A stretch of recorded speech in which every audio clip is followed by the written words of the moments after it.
Hey, what's going on, y'all? Give me a minute here as I post this on my Code Red Conversations Facebook page, and then we'll get going. Let me know if you can see the article because it seems like it's coming up kind of small to me. So let me know if you can see the article or not. I hope so.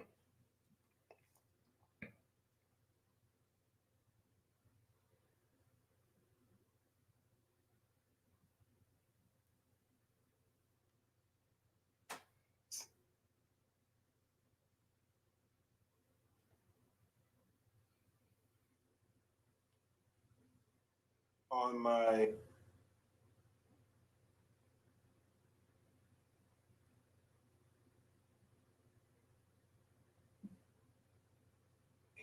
Code Red Conversations.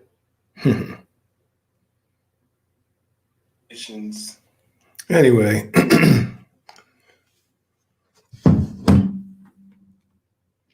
Anyway, let's get the ball rolling here. Once again, let me know if y'all can see the article that I have up here so you can follow along. See it, but can't see it. So you mean it's kind of blurry or it's too small? Which is it?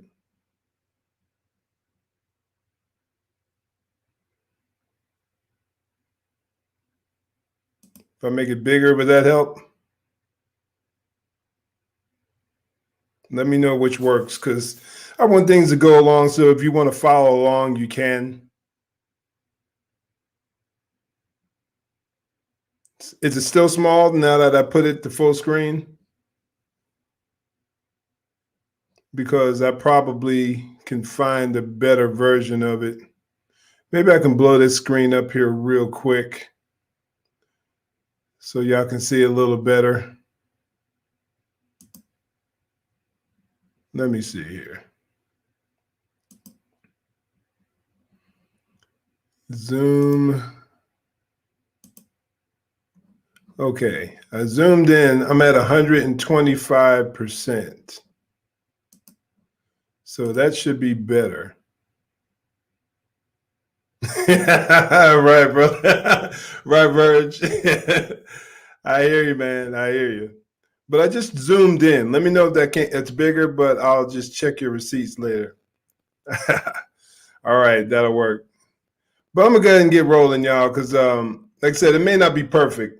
And you can just listen along as I progress because I just want to I was reading through this article, which was originally posted on the Wall Street Journal. And I wanted to, and it just had some really interesting comments.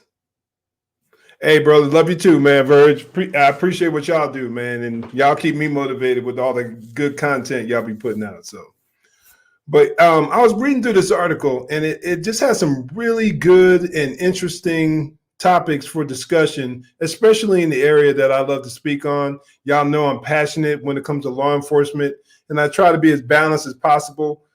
And when I say balance, I mean call things for what they are. I strive not to just to always take the side of the police officer. If I see a poor shooting, I'm going to call it for what it is. I'm going to say it's a poor shooting.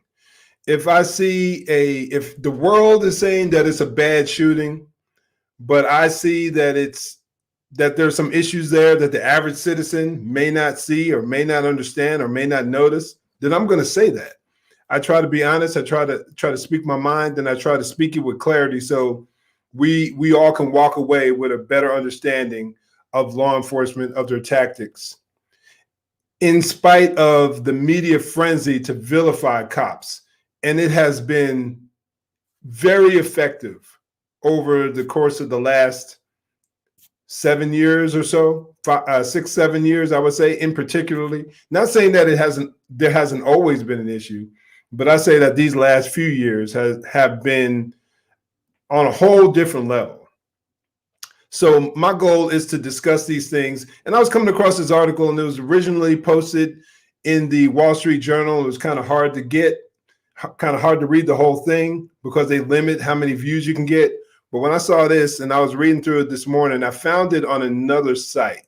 So once again, I want to give credit to the Wall Street Journal, to Heather MacDonald for originally writing this article. So if you want to check it out over there, you can. But in the meantime, those of us who might want to look at things, try to be a little cheaper and save a little cash, I'm going to read this article. I'm going to bounce back and forth a bit as I proceed, if y'all don't mind. I'm making it full screen. Taking stock of a most violent year. Some blame the mayhem on the pandemic, but persistent cop bashing emboldened criminals by Heather MacDonald. And I think she is absolutely spot on with that assessment. Absolutely spot on with that assessment. Let me keep on reading. The year 2020 likely saw the largest percentage increase in homicides in American history. Now, let that sink in. Likely saw the largest percentage increase in homicide in American history. That is a shocking statement in and of itself. Let me proceed. Murder was up nearly 37% in a sample of 57 large and medium-sized cities. Based on preliminary estimates, at least 2,000 more Americans, most of them Black, pay attention, most of them Black, were killed in 2020 than in 2019. And typically the FBI Uniform Crime Report, this is an aside, this is just me talking here. The FBI Uniform Crime Report for the previous year doesn't come out until September, October-ish. So I can only imagine what those numbers will share, what those numbers will reveal, because they usually share data from about 77% of the reporting agencies, or of agencies in the nation. So even with those numbers that we get, the numbers that we get, they usually pale in comparison to the full scope of everything. But if we're already looking at things and seeing these kind of crazy numbers, that definitely tells you that this last year was an insane year. Mainstream media, and I'll proceed. Mainstream media and many politicians claim the pandemic caused the bloodbath, but the chronology doesn't support that assertion. And now the criminal justice policies supported by President Biden promise to exacerbate the current crime wave while ignoring its actual causes. And man, oh man, I mean, there's so much stuff I want to put out in regard to that statement in and of itself. But I'll keep my thoughts to myself for now. The local murder increases in 2020 were startling, she says. 95% in Milwaukee, 95% increase, 78% increase in Louisville, Kentucky, 74% increase in Seattle, Washington, 72% in Minneapolis, 62% in New Orleans, and 58% in Atlanta. According to data compiled by crime analyst Jeff Asher, dozens of children, overwhelmingly Black, were killed in drive-by shootings. They were slain in their beds, living rooms, and strollers. They were struck down at barbecues, in their yards, in malls, in their parents' cars, and at birthday parties. 55 children were killed in Chicago in 2020. 55. 17 in St. Louis and 11 in Philadelphia. In South Los Angeles alone, 40 children were shot, some non-lethally, through September. And if you go, I don't know what their website says now, BLM, but if you go there and you watch some of their content, some of their videos, they make it seem like they care so much for the Black man, so much for Black folks. But if they really cared, and I know I ain't the only one that's called them out on this, but if they really cared, they would be addressing this issue. Because basically they're inconsistent with their own statement. I remember last year, who was it on Don Lemon last year? The big brother who played in White Chicks, and Um, he was the dad on Everyone Loves Chris. If y'all can know who I'm talking about, I just can't. His name just escapes me at the moment. But he was critical of BLM because of this very fact. He was critical of them because they ignore the plight and the plea of Black folks holistically. All they seem to be concerned about. Terry Crews, thank you, brother. That's it. Thank you, man. Yes, that's who it is. All they seem to be, they say they are concerned. Hey, Julie, they say that they're concerned about the safety and well-being of Black folks, but they only seem to be concerned in the area. Wrong ethnicity. Anyway, but they only seem to be concerned when there's a police officer involved, or when the killer hey Julie, or when the killer is white. That's the only time they seem to be concerned. And when the numbers are examined, as sad as it is to say, the vast majority of deaths that occur in the Black community are committed by other Black folks. Now, the critic will argue and say that, well, it's like that in every community. And there's no debate there. I'm not going to argue with you there. But the reality is, when you look at the population of Black folks in comparison to other ethnic groups, in particularly white people, the volume, the mass number, how we kill each other is insane. It's totally insane. And a movement that truly cared about Black lives would talk about that and would seek to find a way to rectify it. But it goes against everything that they stand on. BLM stands on some of their foundational concepts are the disruption of the nuclear family. At the same time, the disruption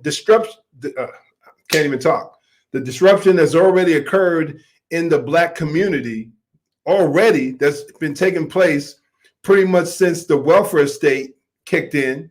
No, the main problem ain't racism, isn't slavery in history. The problems that are affecting us today. The problems that are affecting us today, sadly, are our own choices, are our own poor decisions. And let me finish the statement before I get too sidetracked. But they stand on disrupting the nuclear family, and that disruption has already damaged us because there's so few fathers consistently in the home. There are less and less Black males or young Black children being born to married husbands and fathers, and that has a massive impact. And no, I'm not saying that is the only issue, but it has a massive impact, and it has had a massive impact on our society, on the Black family, and the problems that result, that flow from there. And but BLM doesn't care about that. Their main focus is on the tearing down the fabric of our culture through Marxist policies. So all this claim, this is why I get so fired up and upset about them, or upset with them, is because they make a claim of caring for Black lives, but where the areas where we die the most, or where we're harmed the most, they could give a rip about, because there are worlds. It is an astronomical difference in number on a yearly basis, the number of unarmed Black men or unarmed Black people, whether they are, and I always say that doesn't automatically assume them to be innocent or non-dangerous or not deadly, because I'm 6'2", 230 pounds. And if there's a female officer who is 5'3", or a male officer for that matter, who's 5'3", and weighs about $130, and I don't want to get taken into custody. I'm an ex-felon with violent tendencies. They pull me over, and I know that if I get in trouble again because I have a weapon, I'm an ex-felon. I have a weapon in my car, and I know my probation officer told me that if I get pulled over again and I get found doing something illegal, like an ex-felon in possession of a firearm, that I may never get out of prison. And I'd make a decision to fight that officer, and I could literally kill someone. I'm not no Superman, but I know that there are times where with my skill set, and I ain't bragging, but I've been training in martial arts since I was a teenager, and I'm clearly not a teenager now, so it's been a while. So it's been a long time. And if I come across someone that I can physically outmatch, and my tactics and my skills are better than, that I could potentially take their life. So we need to lose this whole idea of unarmed, this whole assumption that if someone's unarmed, that they aren't a potential threat. It's crazy. We need to remove that from our head.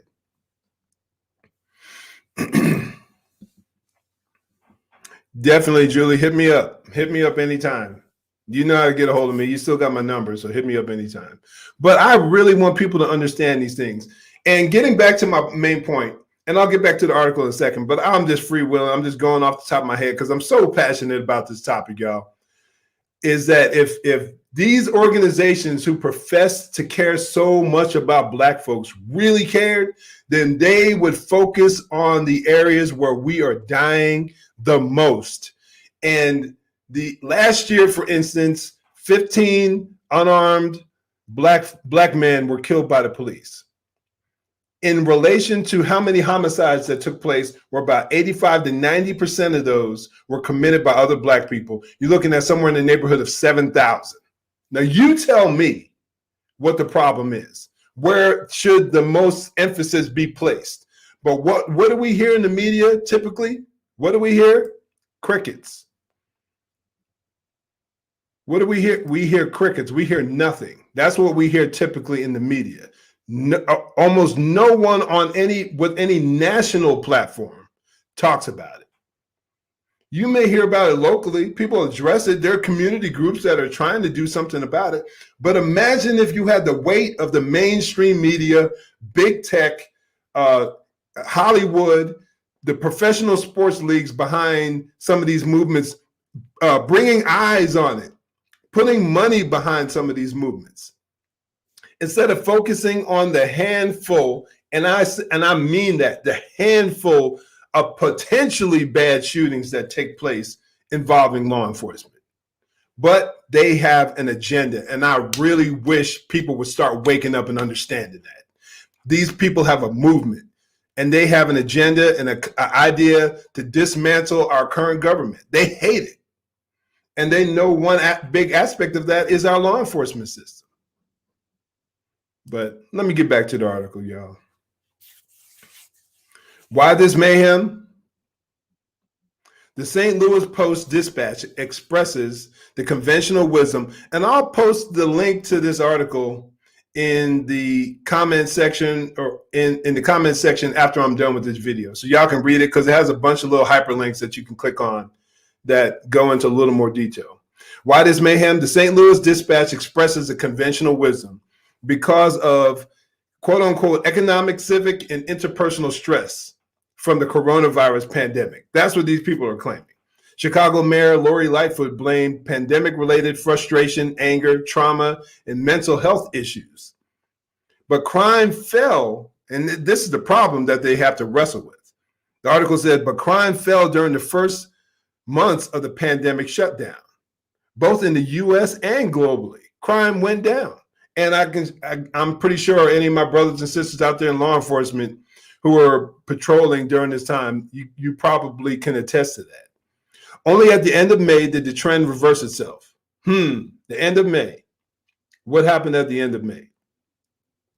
And only in the US, thanks to a surge in drive-by shootings.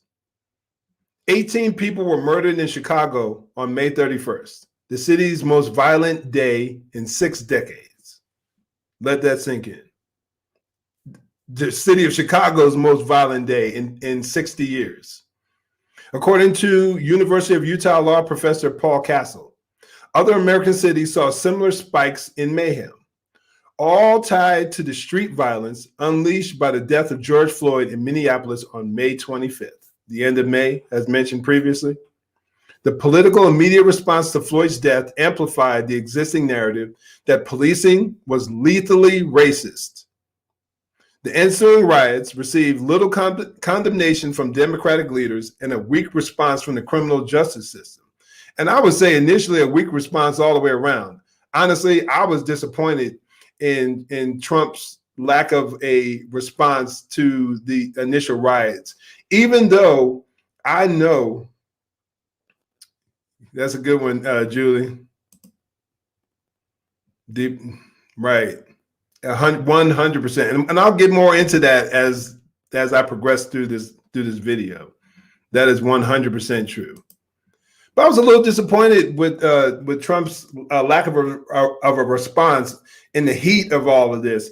But I also understand why he may not have enacted the National Guard or something along those lines, because the left would have spun it to make it out to be, oh, he's trying to enforce a police state, because they love referring to him as being Hitler.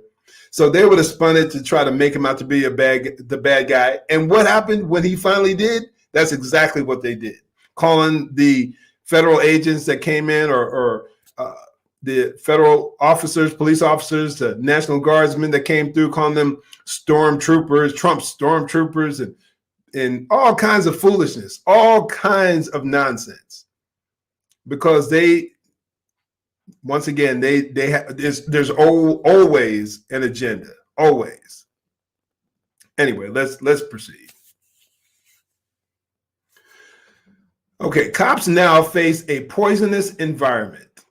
And if there are any other officers out there if anyone who's listening to this live and you're an officer, regardless of your experience, I'd love to know what you think. What have you seen? Has it been positive? Has it been neutral? Has it been negative? I'd love to know what exactly you have experienced while being out there. Has things gotten worse? Have they gotten better? No change at all? Comment below if you can.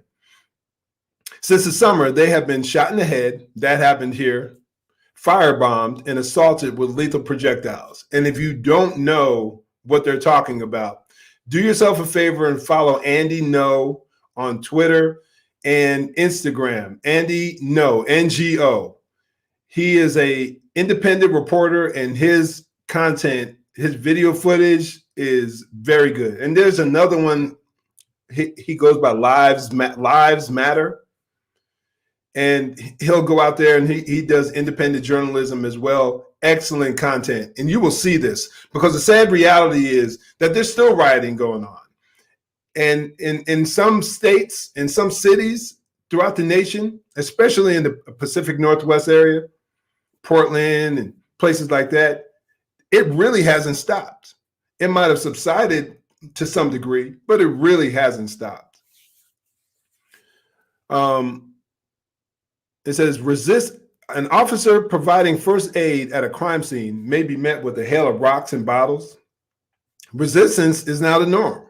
Officers believe they face a political and legal environment that is eager to sacrifice them in the name of, quote unquote, and I'm putting it in quotes, racial justice. And that term has been thrown around so much because they know that us in the Black community, that we respond when we hear and we think that something or someone is racist, we will respond. And oftentimes we respond emotionally. Not in every situation, but oftentimes we respond emotionally because of the ugly history of our country.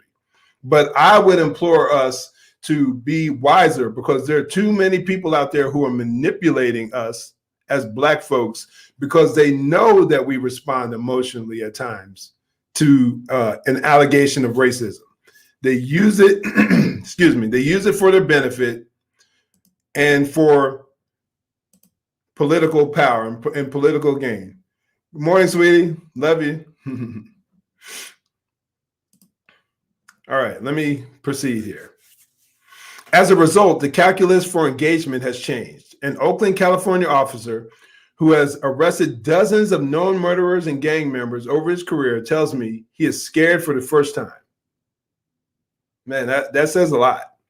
Not because the criminals are necessarily more violent, even though they are, but and why is that? Probably because they know that cops their hands are tied, largely. But if he has to use force on a resisting suspect, he could lose his career, his life, and his liberty. That's where we are. That's the reality. A simple cost-benefit analysis recommends simply responding to calls for service and collecting a paycheck. All cops now understand this, he says, in quotes. So now, instead of being proactive and going out into the community and looking for potential problems and trying to put out fires, or if you see smoke, he says that most cops, especially in the area that he's in, knows that your best bet is just to wait until you're called. Because if you go out there and you try to be proactive and you find something, and then one thing escalates and you use force, and someone's got a video camera and they show half of a clip, and before anyone tries to accuse me of just taking the side of the police, do yourself a favor, go to my YouTube channel, Code Red Conversations, and check out my videos, and then come back and let me know if you think that if I'm biased and I only take the side of the cops. I guarantee you there's plenty of videos there where I'm very critical of law enforcement, very critical. But it's a sad reality. Instead of officers being proactive and seeking to help these communities who need police interaction the most people have been brainwashed, and I do believe that to be a good characterization of what is happening. Most people have been brainwashed by the media, by their favorite celebrities. Instead of thinking critically, they just assume, because they've been hearing these things repeated so often, so much, they assume them to be true. They don't need evidence. They don't care. And it's a sad state of affairs. But unfortunately, it's human nature. That's just sadly who we are at times. Most people aren't willing to do the critical thinking and this is every group. I'm not picking on one group whatsoever. Most of us aren't willing to do the critical thinking in order to decipher and evaluate our worldview. Most people would rather fit in than be ostracized because you think differently. I mean, I'm a Black man with conservative views. So clearly, I don't think so much about what everybody thinks. My main emphasis is on truth. That's my main concern. And that's why I do what I do. That's why Code Red Conversations exist. It's because I care about truth and I'm passionate about it. And I seek to follow the facts wherever it may take me, whether it's popular or not. Moving on in the article, every day you have to decide whether to get out of your patrol car, and this is in quotes. Every day you have to decide whether to get out of your patrol car and do something or do nothing. A veteran Chicago detective reports, if you opt for real police work, you may end up in jail or without a job if an interaction goes off script. Proactive police work is dead, said Lieutenant Bob Kroll of the Minneapolis Police Department. The data bears him out. In Minneapolis, police stops fell more than 50% over the summer. And it's understandably why.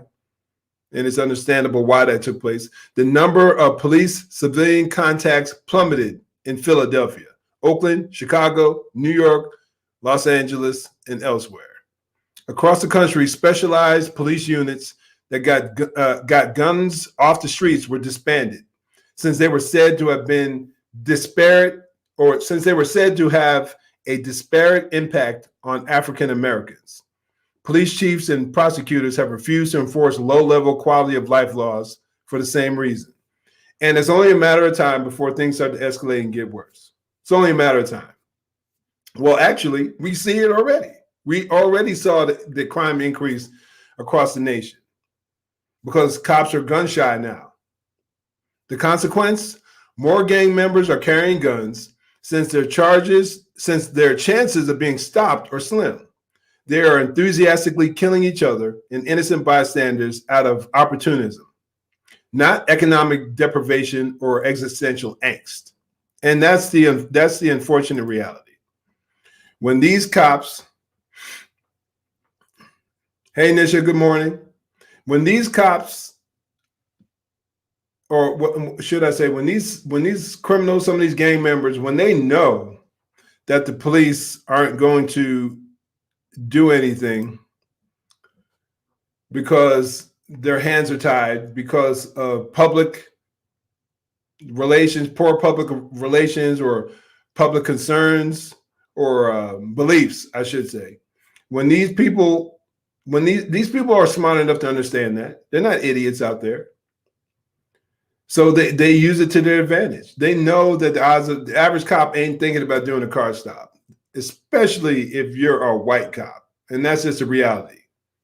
They ain't thinking about trying to do a car stop because they understand that if something happens, things are going to get spun, and Lord knows where that'll end up. Bad place. We're truly in a bad place. But let me get back to this article.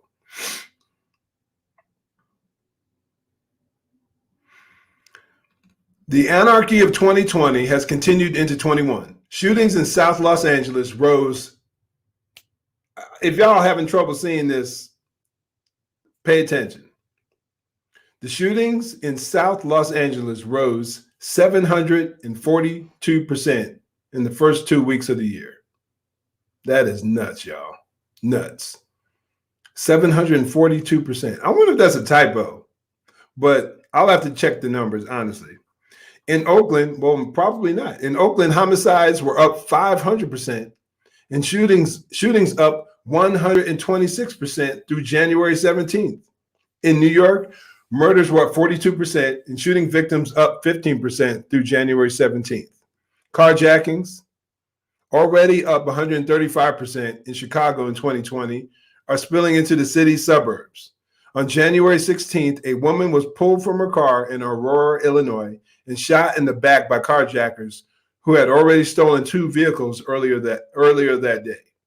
And let's not even get into, and this is just me talking, let's not even get into how some of these jurisdictions and jails are letting people out because out of fear of the coronavirus. Known felons, they're being released from prison. They're being released from prison and the jails. 4 other Chicago suburbs were hit that weekend. In Chicago proper, there had been 144 carjackings through January 21st, with 166 guns recovered. Wow. Now, this is where they get into Joe Biden's stance, and I really want this to be heard. And I actually haven't read this part of the article, so I'm interested in what she has to say. But I already know that just based on some of the things that he said during on the campaign trail, I already knew, and some of the people that he is putting in place to represent the DOJ in different capacities, I already know it was going to be problematic with his presidency. She says in the article, Mr. Biden's presidency augurs no turnaround, new word for me. During the campaign, he claimed without justification that African Americans rightly feared that their loved ones could be killed by a cop every time they stepped outside, which is insane. When you really look at the numbers, that is a lie. That is a gross mischaracterization of the numbers. But once again, inciting people, making those claims will get votes, will get people to respond. A lot of folks won't sit back, and this is of all ethnic stripes, won't do the homework, won't do the hard work to find out whether these claims are true or not. They just believe it because they would be like, well, why would he make that up? Well, for political gain. That's why he'd make it up. His criminal justice blueprint promises to eliminate racial disparities in law enforcement, giving vast racial disparities in the commission of crimes that can be done only by eliminating law enforcement itself. Nevertheless, the Biden Justice Department will treat disparate stop or arrest rates as evidence of police bias and seek to put as many police departments as possible under costly consent decrees. And if you haven't read Heather MacDonald's book, The War on Cops, I highly recommend that book. I've been through it probably around 3 times. It is a wealth of information. And my only complaint about the book, at least in the original version I had in the original one of the original editions, there were no footnotes. So that kind of pissed me off. I'm like, who writes a book and doesn't put footnotes? Even though you can find the information if you do the research, but a good book. And I even wrote her and asked her about it, but she said that the editor and the publishing company didn't request it. But I think that if you have a book that has a ton of data like this, data that's going to be challenged, you need footnotes. Anyway, that's an aside, but I still recommend the book. And I don't know if in some of her more recent publishings, if they've updated that or not, but I still recommend the book. It's still a ton of good information where she goes into detail on this very topic, how the impact of consent decrees and based off of faulty data, faulty information, and how it can stifle a law enforcement agency from policing properly. Her section, I think it's a full chapter she dedicates to that topic. Powerful stuff. You got to read it. The Biden policing agenda is based on a false conceit. However, in 2020, the police killed 15 unarmed African Americans and 21 unarmed whites, according to the Washington Post database of fatal police shootings. The Post defines unarmed to include suspects fleeing the cops in stolen cars who attempted further carjackings en route, who then appeared to threaten the pursuing officer with a gun and who violently resisted arrest. Jeez, that's unarmed. Those 15 quote-unquote unarmed blacks will represent 0.17% of all black homicide deaths in 2020, assuming a black murder toll of 8,600 victims in 2020, as seems probable. Wow. So less than 0.17% of all black homicides were when the police shot and killed those 15 black quote unquote unarmed men that the Washington Post referenced. The police aren't the problem in the black community. Criminals are. And I've been shouting that. I'll continue to shout that from the rooftops as long as possible. The many law-abiding residents of troubled areas know this and beg for vigorous law enforcement. And also on the side that during it was somewhere in June or so, during this whole unrest with George Floyd and Rayshard Brooks and Nisha, that was nuts, huh? 745%. That's totally insane. Totally insane. I mean, it doesn't even seem realistic, honestly. It doesn't seem realistic. But what was I talking about? Oh yeah, during the unrest, during all the upheaval with George Floyd and Rayshard Brooks, there was a survey. I'm not sure what the source was, but it came out. I'm not sure if it was like a Rasmussen poll or survey. I don't know. Rasmussen only deals with politics, but there was a survey that came out, and it was clear that the majority of blacks and Hispanics in the United States want more policing or want the same amount. It was like 81%. It was something big. And it wasn't until that information came out, that survey came out, that the Democratic Party actually started trying to speak out against the violence that was all over the country. It was only until they saw that it wasn't politically expedient to remain silent. That's when they spoke out against it. But in the meantime, you had all these people, and if you watched this impeachment hearing yesterday, Trump's team did a masterful job of pointing out the hypocrisy of the political left, because they remained virtually silent. Well, no, I can't even say that. They encouraged, in many instances, the rioting and the violence that took place during the summer. And if you haven't watched it, the video is floating around. All you have to do is do a quick search.